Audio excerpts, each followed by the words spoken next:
Welcome to this episode of YouTube where we put a little bit more pond water back in. We had drained it and took out the UV filter system and the pump. So we put just enough water in to stay kind of out of that pump house, but temperatures are in the 50s, and so the wolves kind of need that cooling water.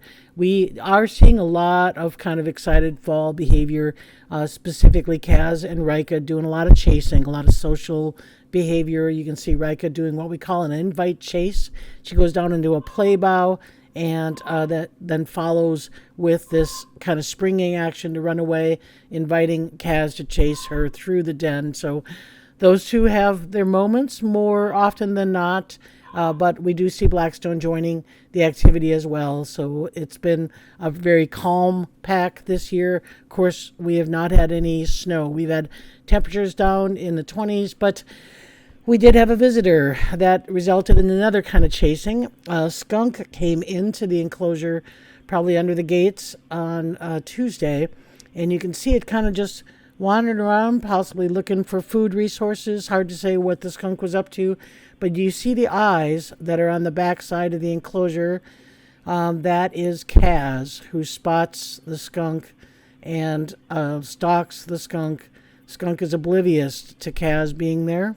Kaz is very, very focused, as you can see from the reflection of those eyes, and he does get sprayed. It looked like a direct spray to the face by this way that he was face wiping and trying to kind of clear his face and shaking his head and sneezing. So the commotion of Kaz going after the skunk led the rest of the pack to investigate, and they did a lot of scent rolling. So we're trying to monitor who had a direct spray. There are some issues with concentration of skunk spray.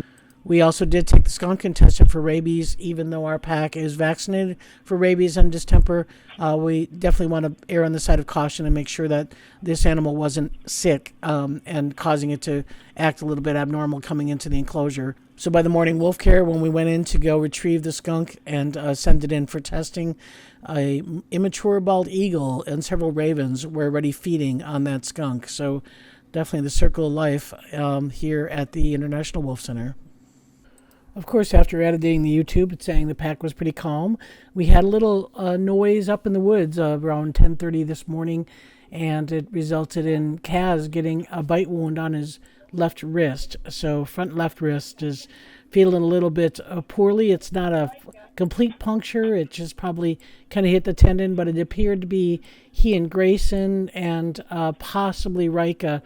Seems like when Grayson is dominating Kaz, Rika will kind of come in and try to assert some dominance over Grayson. And again, it was out of camera view up on top of the woods, but that's kind of been our interpretation. So he's on anti-inflammatory through the weekend.